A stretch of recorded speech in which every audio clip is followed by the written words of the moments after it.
Bem, boa noite aos irmãos. Nós estamos estudando o cristão e os desafios, alguns desafios pessoais. A última quarta nós terminamos a ansiedade e como está no nosso programa, aí vamos hoje tratar sobre a depressão. A população brasileira tem sido cada vez mais acometida por problemas de saúde mental. Mas a tendência também se mostra de maneira global. Segundo a Organização Mundial de Saúde, o Brasil é o segundo com maior número de depressivos nas Américas, com 5,8% da população, ficando atrás somente dos Estados Unidos, que tem 5,9% de depressivos. A doença afeta 4,4% da população mundial.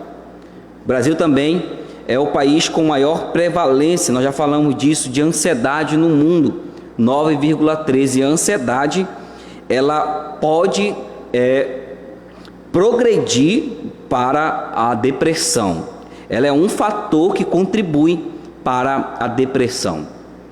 O suicídio já é a terceira principal causa externa de mortes no Brasil, atrás de acidentes e agressões, com 12,5 mil casos em 2017, por exemplo, conforme o Ministério da Saúde.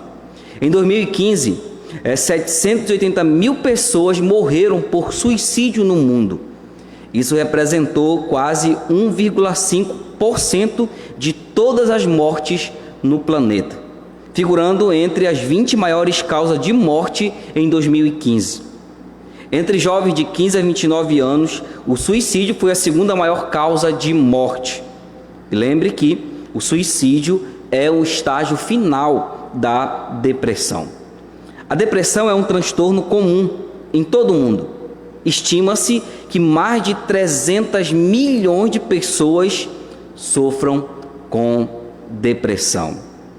E o nosso propósito, irmãos, é então fazer uma análise da depressão e depois, à luz das Escrituras, aprendermos princípios, ensinos sobre este problema. Primeiro vamos definir, irmãos, o que é a depressão.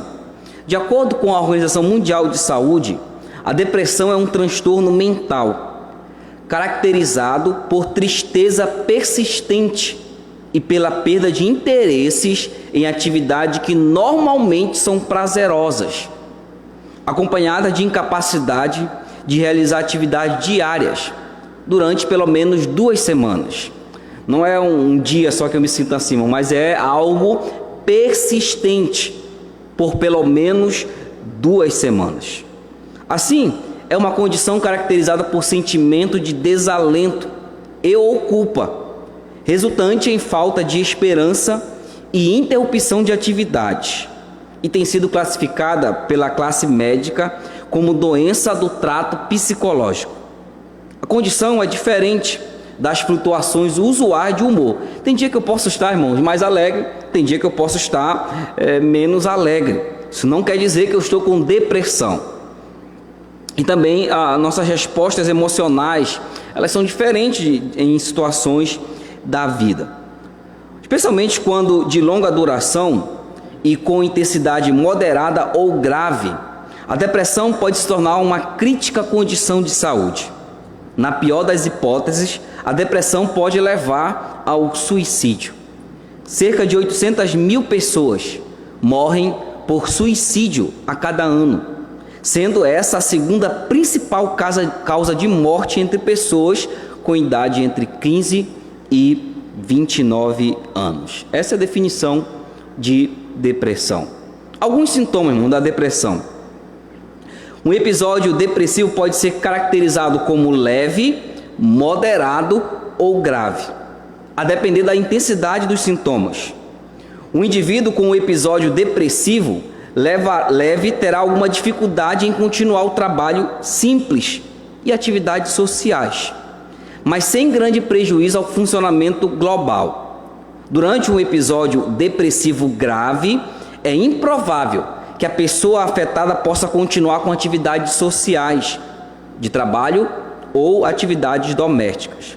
Temos então aí entre os sintomas humor deprimido, perda de interesses ou prazer em atividades comuns, alteração do apetite ou perca de peso de modo injustificado, desequilíbrio do sono, ou pode ser insônia ou hipersônia, ou a pessoa não consegue dormir, ou a pessoa dorme demais, de maneira exagerada, agitação ou retardo psicomotor, ou a pessoa vive agitada, parece que não para, ou a pessoa ela não consegue fazer nada, fadiga ou perda de energia, sentir-se culpado ou inútil, dificuldades para pensar, concentrar-se ou tomar decisões, e também pensamentos suicidas.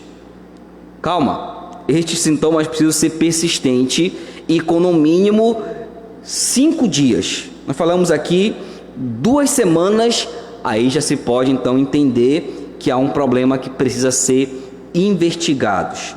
Persistente por mais de 2 semanas, esses são os critérios que os médicos utilizam, de acordo com a Organização Mundial de Saúde, para detectar a DTM, transtorno de depressão maior. Possíveis fatores, irmãos, que levam à depressão. A depressão é resultado de uma complexa interação de fatores sociais, psicológicos e biológicos. Pessoas, por exemplo, que passaram por eventos adversos durante a vida, por exemplo, desemprego, luto, trauma psicológico, elas podem ser mais propensas a desenvolver depressão. Há relação entre a depressão e saúde física.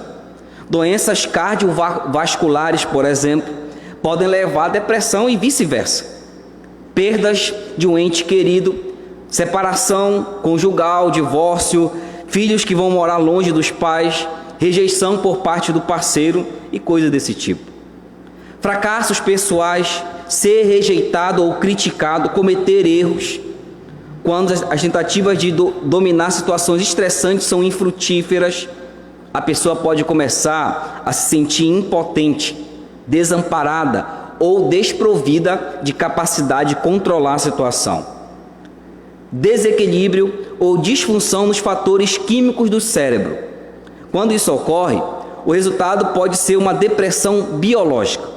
Efeitos colaterais de medicamentos, uso crônico de medicamentos ou drogas, álcool e modificações hormonais, pós-parto, síndrome pré-menstrual e menopausa. São fatores que podem contribuir com a depressão. Embora seja um problema, irmão, de maior incidência hoje na área da medicina geral, mas a ciência admite que as causas ainda são amplamente desconhecidas. De acordo com o Ministério da Saúde, estudos mostram que o cérebro do indivíduo deprimido pode apresentar alterações químicas em neurotransmissores como a serotonina, substância que transmite impulsos nervosos entre as células. A ansiedade, que é um mal que pode causar também ser um fator que contribui para a depressão. Há quem diga que pessoas ansiosas e estressadas que vivem no futuro e acabam por não usufruir dos momentos reais e verdadeiros da vida, elas podem entrar em depressão. E, irmãos, por fim, alguns distúrbios físicos diversos, tais como hipoglicemia, diabetes, disfunções glandulares, são inúmeros fatores que podem contribuir para a depressão. Também, irmãos, nós temos algumas reações que podemos ter diante de certas situações da vida, que a Bíblia nos ensina a reagir de um modo e nós reagimos de outro modo. Por exemplo, se eu tenho alguma deficiência física, paralisia, perda de membros, cegueira, surdez, como eu reajo a essas coisas? Eu posso entrar em depressão. Perda de emprego, como é que eu reajo a isso? Separações dos pais, morte de um ente querido, como é que eu reajo a isso? Término de um relacionamento, dificuldades financeiras, acidentes, conflitos interpessoais, filhos adultos deixando o lar, alguém que chegou na aposentadoria, perseguição, crises, traumas ou doenças.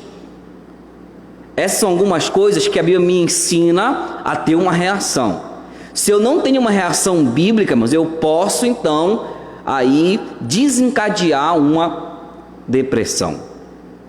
Também, irmãos, algumas condutas contrárias que eu posso ter, que são contrárias às Escrituras, podem contribuir para a depressão. Por exemplo, se eu me alimento incorretamente, eu posso aí ter um fator que contribui. Se eu trabalho de modo excessivo, eu vivo por trabalho, pode ser um problema que desencadeia a depressão. Descanso insuficiente, eu não durmo direito, eu não tenho um tempo de descanso. Hábito de sono inapropriado. Quando é o momento de dormir, eu não durmo. Quando todo mundo está dormindo, eu estou acordado. Isso pode levar a esse estado. Uso de substâncias químicas, drogas, álcool, medicamentos. Falta de exercício físico. Falha no cumprimento de responsabilidades pessoais, por exemplo, trabalho de casa, tarefas diversas, cuidar dos filhos e etc. No aspecto espiritual, irmãos, a ausência de devocionais diários. Vida de oração negligente. Falta de perdão, eu não consigo perdoar alguém. Ou falta de restauração de relacionamentos interpessoais. Falta de comunhão com outros crentes.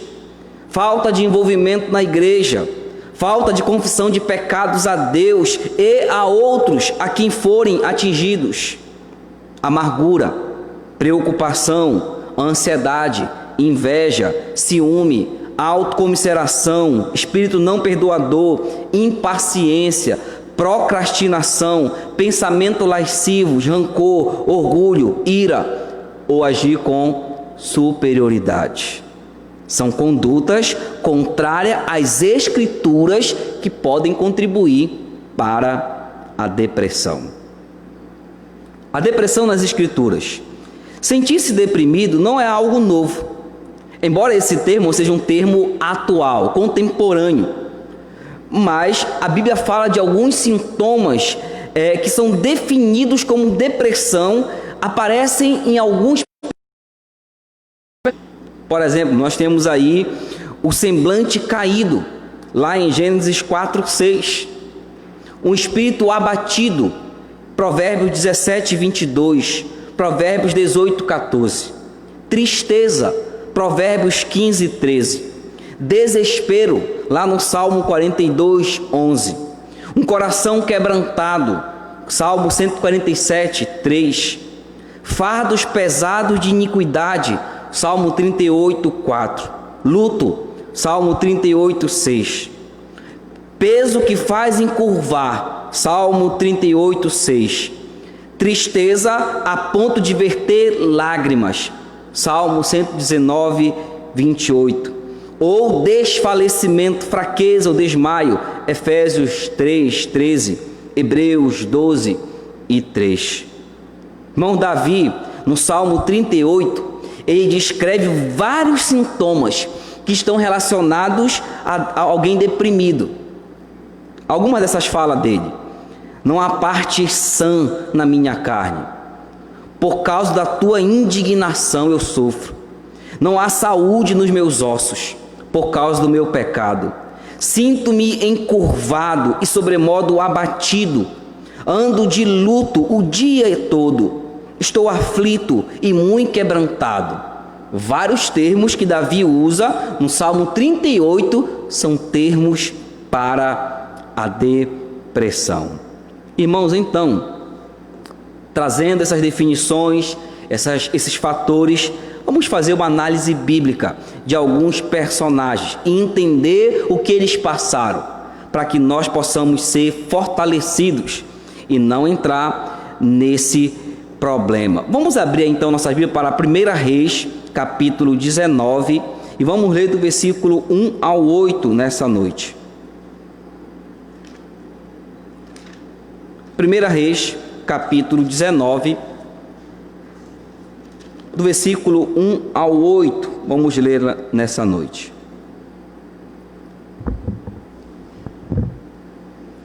1 Reis, capítulo 19, do versículo 1 a 8, diz assim a palavra de Deus. Acabe fez saber a Jezabel tudo quanto Elias havia feito e como matara todos os profetas à espada.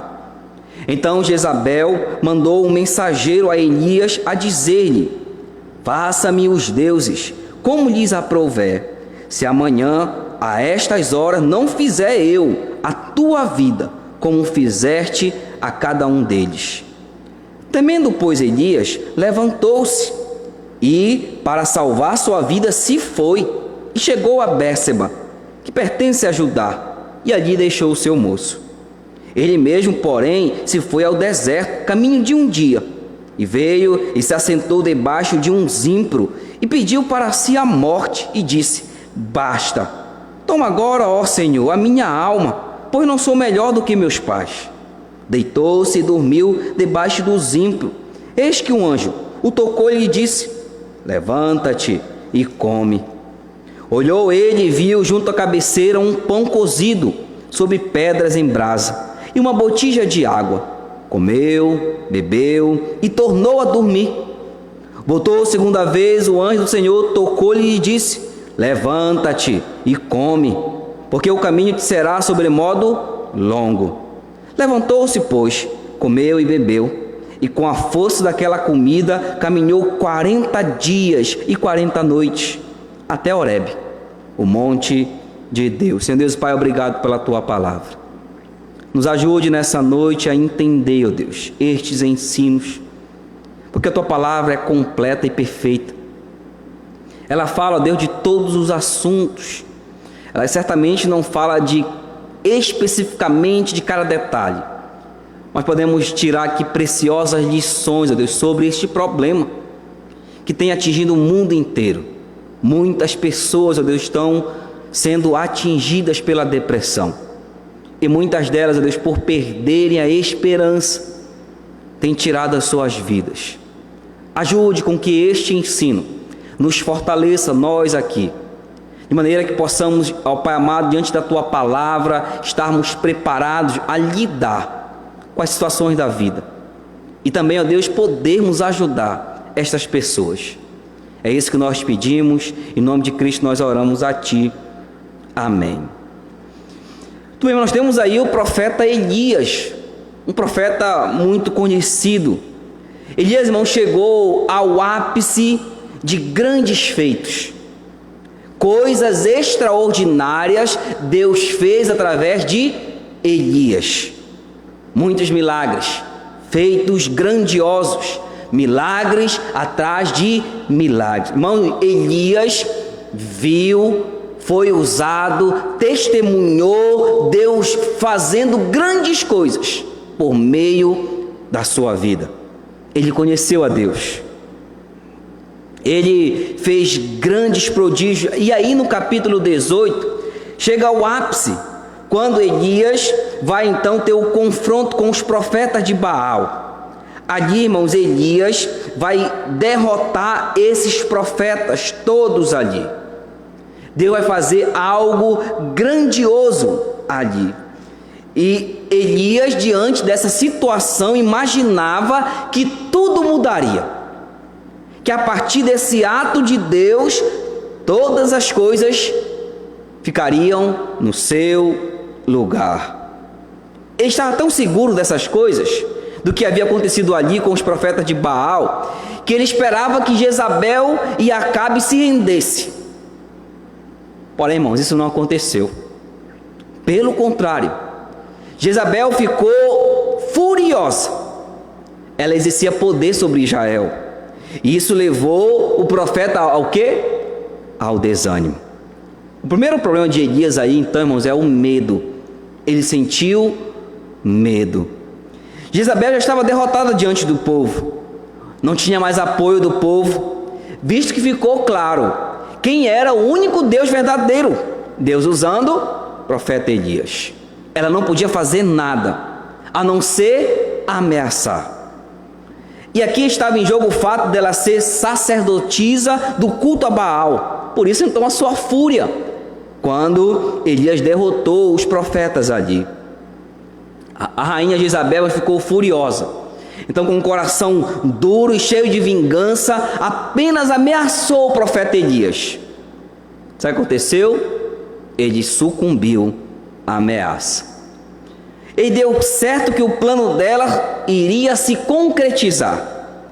E aí, irmãos, o profeta, o grande profeta de Deus, que realizou grandes milagres, agora estava desestabilizado, com medo. O grande homem de Deus.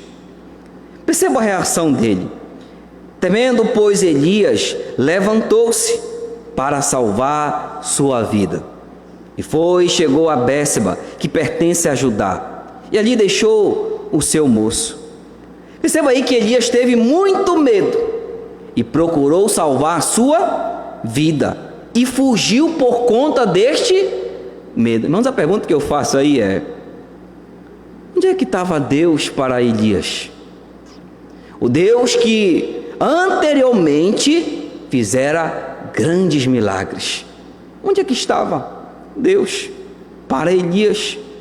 Parece, irmãos, que um medo nublou a mente de Elias, de maneira que agora ele só via o medo.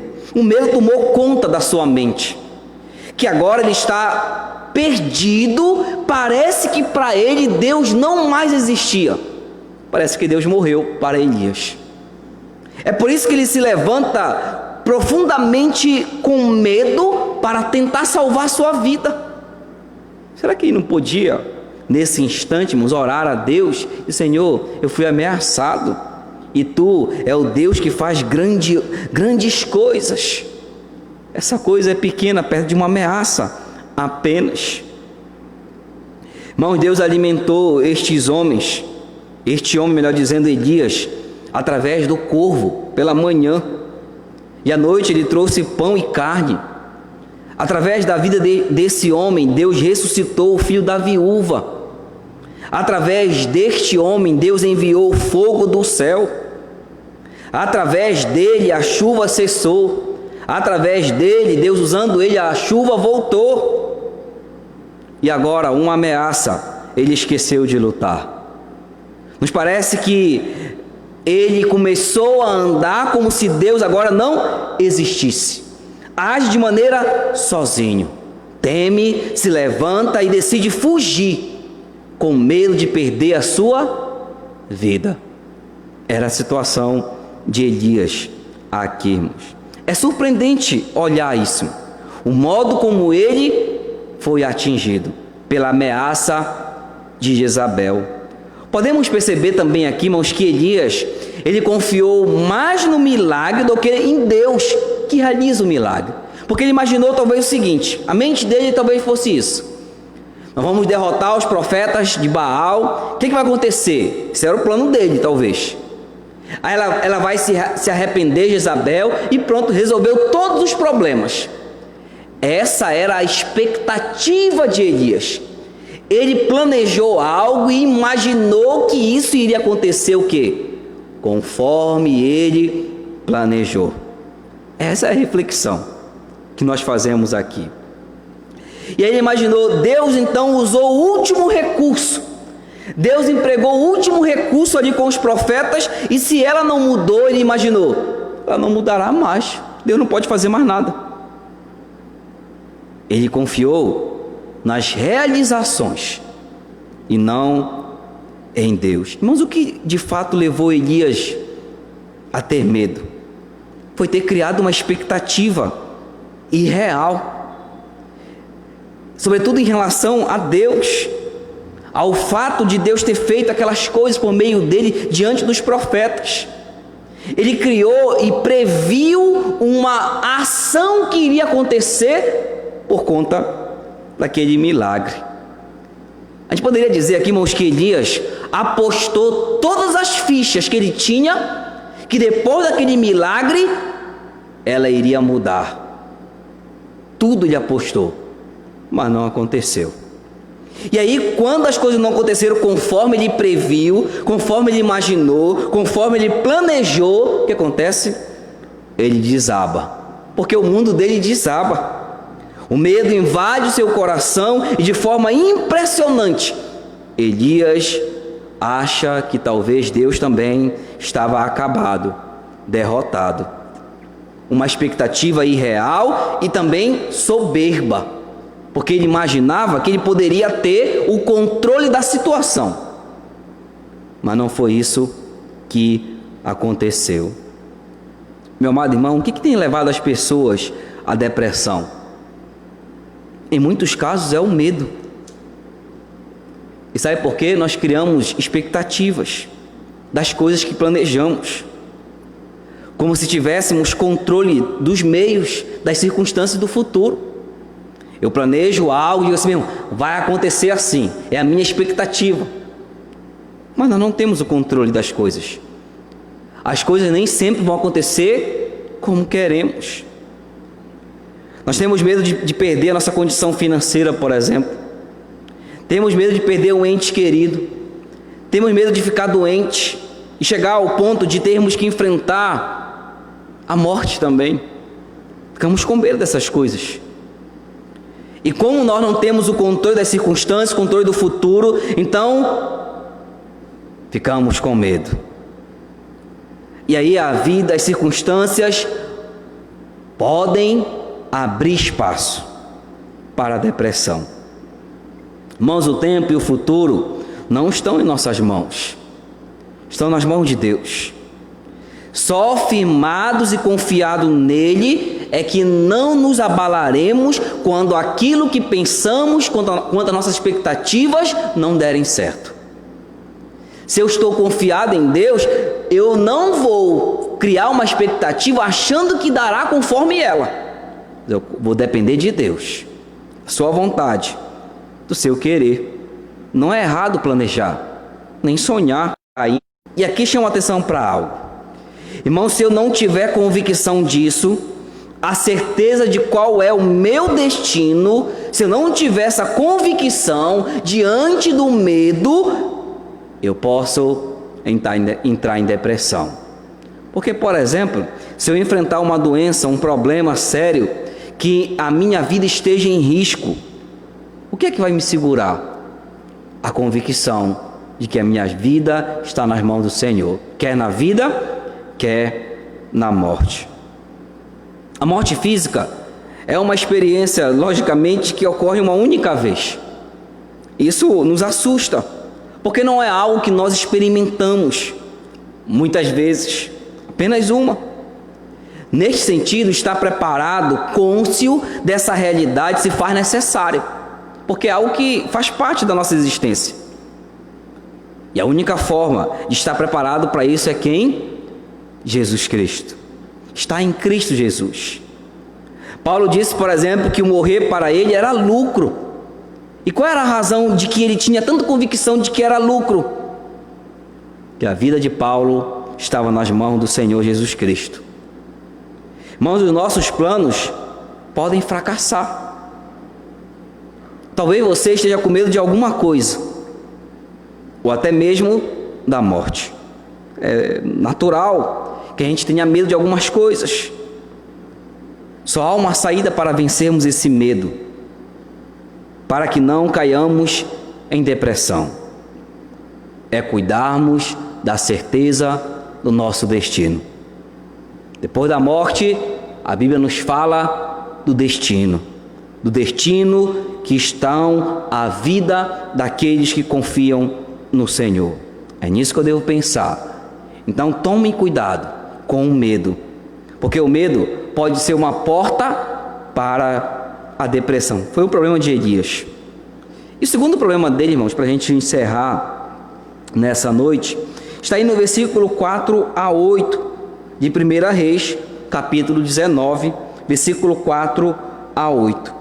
Ele mesmo, porém, se foi ao deserto, caminho de um dia, e veio, se assentou debaixo de um zimbro, pediu para si a morte e disse: basta, toma agora, ó Senhor, a minha alma, pois não sou melhor do que meus pais.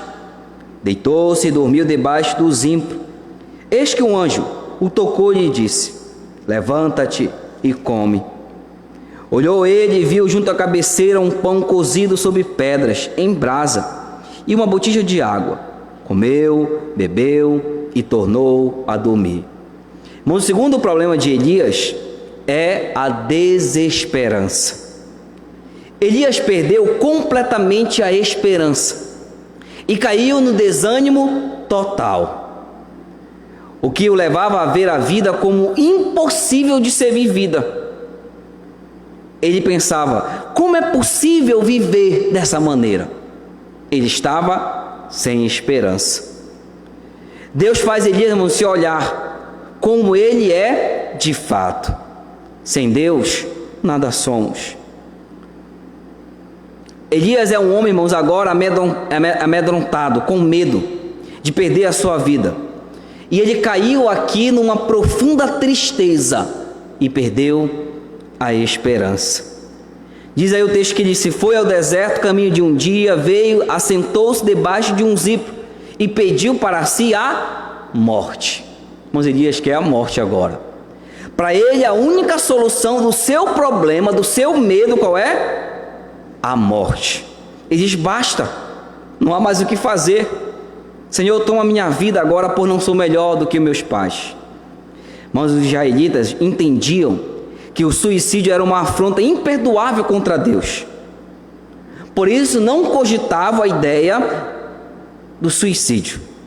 Senão certamente Elias poderia pensar nisso, ao ponto que ele estava aqui já. E a razão porque ele olhou a situação sem esperança. Para ele não tinha mais jeito. Aquela situação de Jezabel não iria mais mudar. Não havia o que fazer. Ele pensou assim. Muito provável que na mente de Elias estava a seguinte conclusão: se ela não conseguiu mudar, sabendo de tudo que Deus fez extraordinariamente, não existe mais nada a fazer para mudar ela. Acabe Jezabel. Então, para ele, era melhor não viver mais, em virtude da impossibilidade de mudar aquela condição. Um homem que viu, foi grandemente usado pelo Senhor, Deus por meio dele fez grandes milagres, mas agora ele não acredita em mais nada. Não há nenhuma esperança para ele. Ele está assim, como se Deus não pudesse fazer mais nada. Ele está agindo desta maneira. Nota, irmãos, que é muito interessante como Deus, mesmo nessa condição de Elias, um homem sem esperança, Deus está cuidando dele.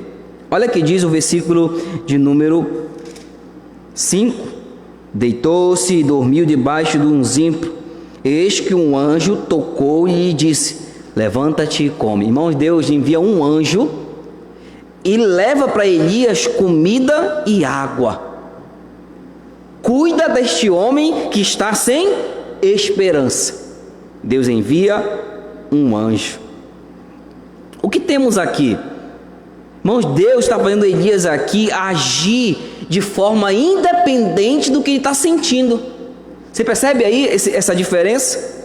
Ele está sentindo desesperança, que não há mais solução, que para ele acabou tudo. Deus diz: olha, não age de acordo com o que tu estás pensando, de acordo com o sentimento. Por isso ele diz: come, e levanta e anda.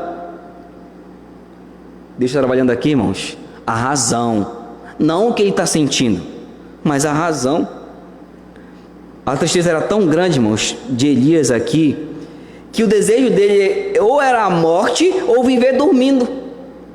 Olha aí o que acontece. Ele, no versículo 6, olhou ele, viu junto à cabeceira um pão cozido sobre pedras em brasa e uma botija de água. Comeu, bebeu e tornou a dormir.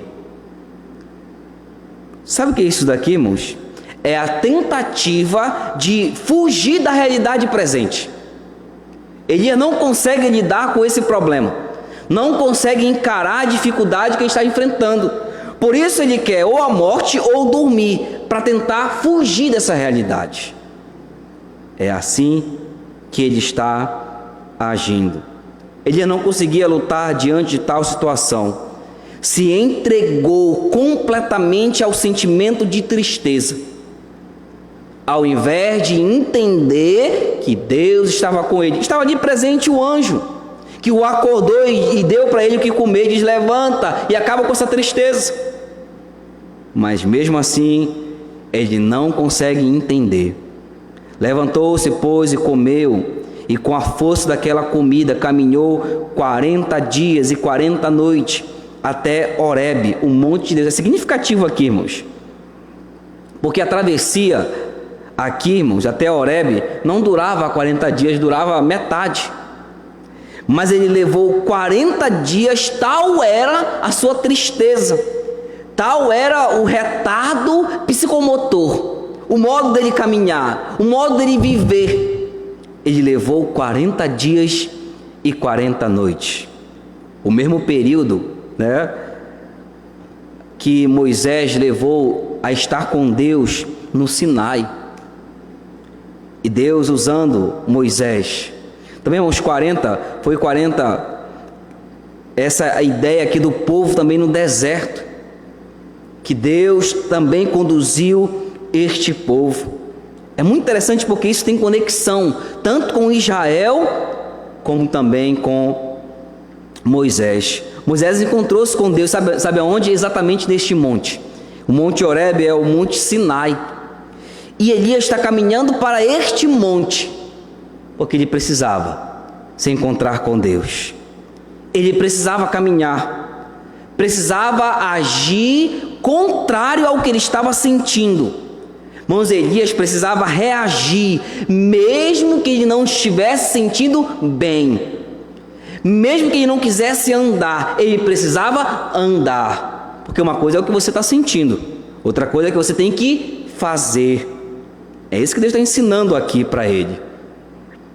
Tanto desânimo que levou Elias a andar o dobro do tempo para atravessar, até chegar no monte de Deus.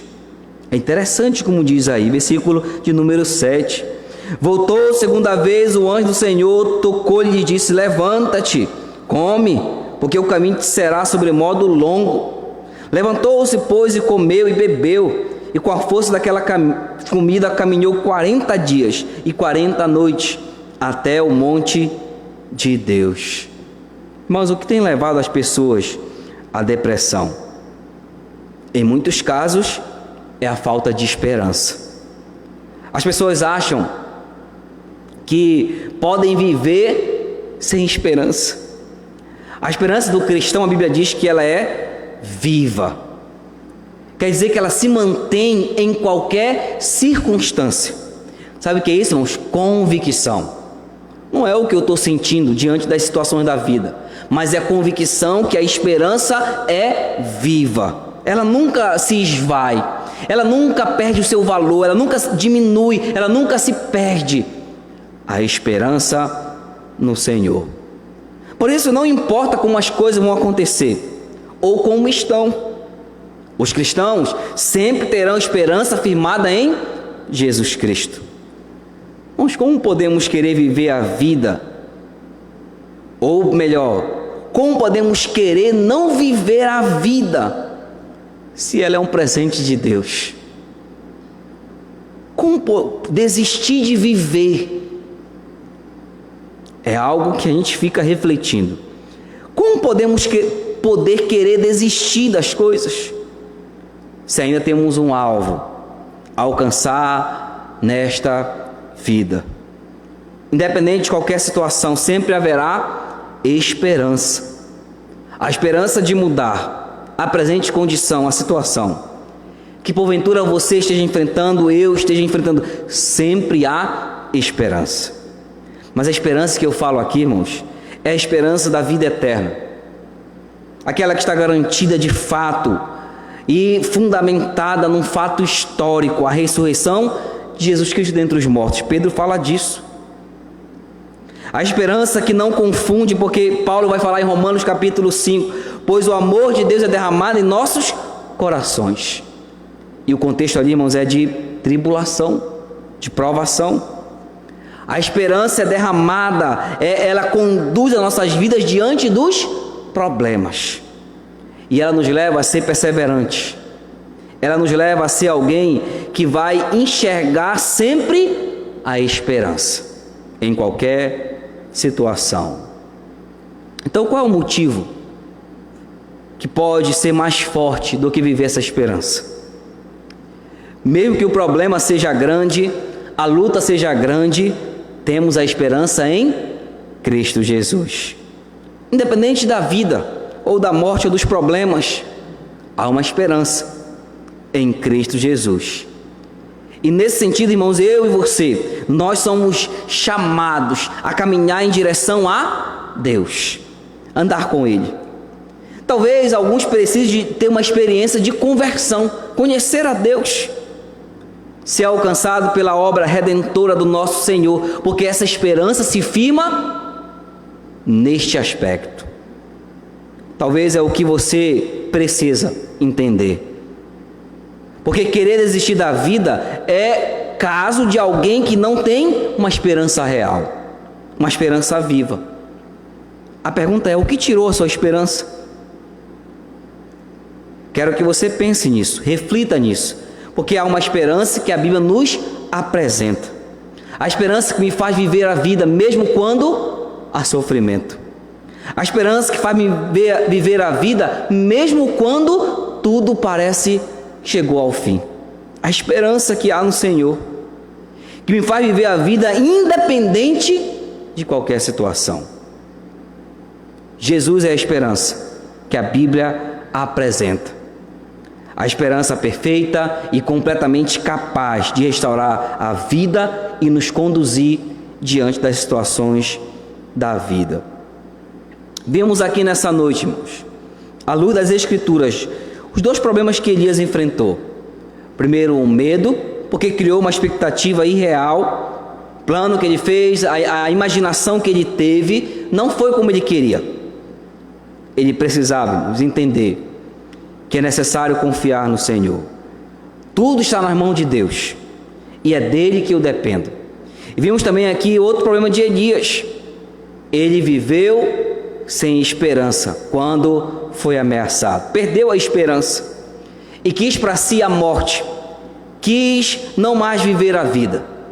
E Deus trabalhou com Elias, fez ele reagir independente do que ele estava sentindo, do que ele estava pensando, fez ele se levantar e caminhar, fez ele entender que há uma esperança que não morre, uma esperança que não nos confunde, que ela é real.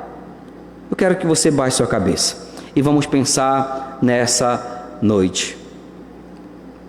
Será que eu não tenho enfrentado algum problema, alguma dificuldade em que eu não estou conseguindo lidar com ela? É algo que eu preciso pensar, que talvez tenha me levado ao medo de ficar doente, ao medo de perder a condição financeira, ao medo de perder o ente querido e outros medos. Encarar as situações da vida, irmãos, faz parte da nossa existência. Vamos enfrentar, às vezes, perdas, desafios, problemas. E nós não podemos deixar que o medo tome conta e dirija o nosso viver. A gente precisa confiar no Senhor e não agir conforme o que nós sentimos, mas conforme a palavra de Deus nos ensina. E também, irmãos, independente do que estamos enfrentando, nós temos uma esperança que é viva e real. Eu não posso viver a vida como se tudo tivesse terminado com aquele problema, que não há mais solução, que acabou tudo, que não vale a pena viver mais, e querer fugir da realidade, não encarar os fatos. Há uma esperança que me fortalece, que me guia, que me faz viver a vida, que me faz cumprir os alvos do Senhor, que me faz viver para a glória do Senhor. Eu preciso me agarrar nessa esperança. Você que está aqui nessa noite, que talvez esteja enfrentando não a depressão, mas algum tipo de problema, você precisa confiar em Deus e andar na esperança. E você que vai acompanhar depois essa mensagem, que talvez esteja aí pensando em tirar a vida, pensando que a vida não vale a pena ser vivida, que a solução do seu problema é tirar a sua vida. Não é esta a solução. A solução está no Senhor. E Ele quer que você supere esse medo. Ele quer que você confie nele. Ele quer encher o seu coração de esperança, de fazer ver a realidade da vida em Cristo Jesus. Você pode buscar a Cristo. Ele quer alcançar você, quer resgatar você dessa condição, desse sentimento que você está sentindo, desse problema terrível. O Senhor quer alcançar a sua vida. Sim, Deus Pai, obrigado pela Tua palavra. Obrigado, Pai, porque ela nos mostra como podemos lidar, ó Deus, com este problema, que tem sido um mal que tem atingido muitas pessoas, ó Deus, inclusive cristãos, ó Pai, têm enfrentado depressão. Até pastores, ó Deus, líderes, têm enfrentado a depressão. Ajude cada uma dessas pessoas, ó Pai. Tal como nós vimos aqui na vida de Elias, um homem que fez grandes coisas, mas enfrentou a tristeza profunda, perdeu a esperança, deixou que o medo dominasse o seu viver. Mas o Senhor o resgatou, o Senhor o fez agir, o levantou e fez ver, ó Deus, que o Senhor tem controle de tudo, ó Pai. Que a nossa esperança está em Ti, tão somente em Ti, e não nas circunstâncias. Nos ajude, ó Pai, a também firmarmos a nossa confiança no Senhor. E, ó Deus, andarmos na esperança em Cristo Jesus, que é viva e permanece para sempre. Abençoe cada irmão aqui, fortalece cada um. É isso que nós te pedimos, em nome de Cristo nós oramos a Ti. Amém.